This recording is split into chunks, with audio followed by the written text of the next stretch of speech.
Welcome back, everyone. And I can't believe I'm saying this, but I think I'm going to agree with the Washington Post. Washington Post goes rogue, delivers a brutal takedown of Lion Beto O'Rourke. Beto Mania just took a big hit when the Washington Post, of all places, felt compelled to call out truth-challenged Democrat Robert Francis O'Rourke, who has recently come under greater scrutiny. Thanks to the media, the charismatic young congressman was vaulted to the forefront of the pack of candidates who are vying for the prize of getting creamed by President Trump in next year's election. However, it soon became clear that quirky O'Rourke it wasn't just wasn't ready for the big leagues. Not even accolades from the celebrity elite and an HBO documentary were able to make up for his horrifically botched campaign rollout, as well as a series of unflattering stories from his youth. But his team regrouped and relaunched with rallies in three Texas cities before the 46-year-old hit the hustings. Some have called him Kennedy-esque, but in reality he is more Clintonian, as this incredible flurry of 5 lies in less than 1 minute demonstrates. We see here Ryan Saavedra. O'Rourke lies a lot right here. Trump said we have an infestation of MS-13 gangs in certain part of our country. The travel ban is not a Muslim ban. Trump never said neo-Nazis and KKK members are very fine people. The remaining comments need more context. I've called him out on all those. When you get right down to it, Robert Francis O'Rourke's entire spiel is a fraud, from his phony nickname Beto that allows him to pander to Latinos to his promotion of socialism, despite himself having been born with a silver spoon in his mouth, probably somewhere else. And that was before he married a billionaire heiress. O'Rourke's lies have piled up so quickly that even the Washington Post, not known for being a finely tuned BS detector, had little choice but to call him out on his fudging of the truth of how long the U.S. has been militarily involved in Iraq. O'Rourke was given the dreaded 3 Pinocchios for that one. Well, the Washington Post fact checker gave Democratic presidential candidate O'Rourke a 3 Pinocchios rating for claiming the U.S. had been involved in Iraq for 27 years. For those who can't count, 27 years would have been 1992 at this point. We have not been consistently involved in Iraq for that long. O'Rourke has repeatedly denounced America's endless wars since announcing his campaign for president last month. This political math utilized by the Texas Democrat to measure the length of those wars, however, caught the Post's attention as inaccurate. And then, if we really mean it, we will ensure that this country does not start yet another war before every peaceful, democratic, nonviolent alternative is explored and pursued, O'Rourke told an audience in El Paso, Texas, on March 30th.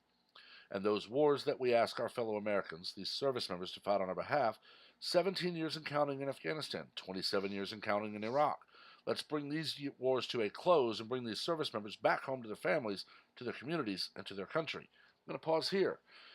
If I remember correctly, Donald Trump said he was going to begin withdrawing troops from Syria, and the Democrats went nuts that that should never happen.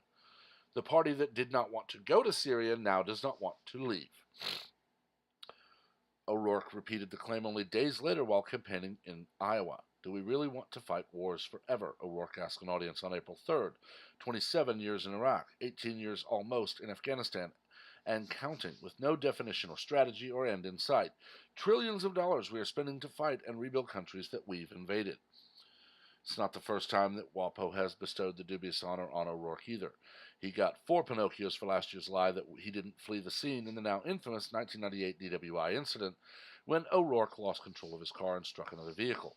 For reference, I'm 41 years old. He is 46. That means he was born in 1972. He was 26. He was not a teen who shouldn't have been drinking at all. He was a 26-year-old adult when he tried to flee the scene of a DWI. The real truth is that O'Rourke cranks out more Whoppers than Burger King. Even the most optimistic of his fans can't be heartened that their guy is imploding in such a spectacular fashion nearly a year before the primaries start and things get real. O'Rourke is one of these people I really wish would leave the state. He makes Texas look bad. Granted, he hails from a very blue area. There are a few that just, you can't get a red candidate. Dallas, Austin, San Antonio, Houston, El Paso. Very liberal areas. And O'Rourke is taking advantage of that. He's holding his rallies where he knows he will get a friendly audience. even if it is a small one. Yet he continues to spread his lies, and his deception is being found out. I'm honestly, at this point, waiting for him to crank up the vitriol and demand that these uh, Pinocchios be rescinded because, of course, it was President George Herbert Walker Bush that sent us to Iraq. It wasn't, just so you know. Operation Desert Storm and Desert Shield were operations in the Middle East, but we have not been there since those happened. O'Rourke is known for his idiocy, fleeing the scene of an accident. He was also apparently involved in a burglary. Uh, if I remember correctly, he found a particularly verdant turd that he served to someone in a salad. He went and ate dirt to realign his chakras, apparently. This is a man who should be in a mental asylum, let alone free and definitely never running for public office. But unfortunately, the Democratic Party has decided that because teenagers are now eating Tide Pods and licking toilets, we need a candidate who serves turds and eat dirt. You can't make this stuff up, folks. You just can't. I'd ask if he was dropped on his head as a child, but we'd probably need to find one of a million nannies that were fired over the years, because I honestly doubt that his parents took much part in raising him themselves. He is now a very wealthy man on his own, married to a billionaire heiress, and they live behind walls with armed guards. Yet we are to surrender our guns. We are to tear down walls that are keeping our country safe, not build any more. And also, if you missed it, he wants farmers to give crops, not sell them, give them away, or as he called it, tithe them for global warming. You can't make this crap up anymore. From AOC banning cow farts to O'Rourke saying all these things and then demanding crops be given away, the Democratic Party has gone off the deep end. They're no longer far left. They are drowning in the water at the end of the far left platform. And instead of reaching for life preservers called logic and facts, they're doubling down and linking more and more to the blocks on their feet that are dragging them under. We're seeing record numbers driven away from the DNC every month. And then we see idiots like Ted Lieu play an edited clip that Candace Owens then destroys him for. But of course, Nadler, when she said Lieu thinks black people are stupid, told her don't call him stupid. When she said, I didn't say that, Nadler shrugs. O'Rourke would be the one saying, I demand you apologize to Representative Lieu for calling him stupid. Owens could have then said, replay the last 20 seconds of my speech and prove beyond the shadow of a doubt I did not say that. The clip is played. It proves she did not say that. O'Rourke would double down. You called him stupid. Apologize. We are nearing the end of the republic if any of these idiots get elected.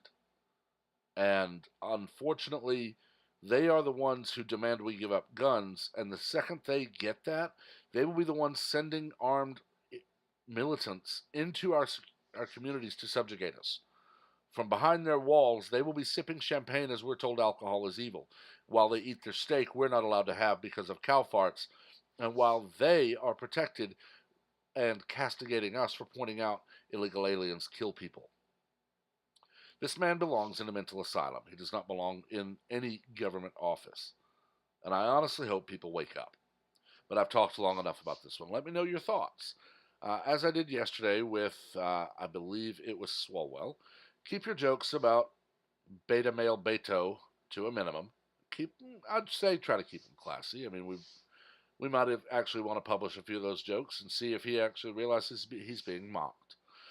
Keep them civil as well. We don't learn from an argument, we learn from debate. And as always, I would love if you'd like the video and consider subscribing and turning on notifications so you're kept abreast of all new content as it comes out. Until then, though, until next time, everyone have a wonderful day.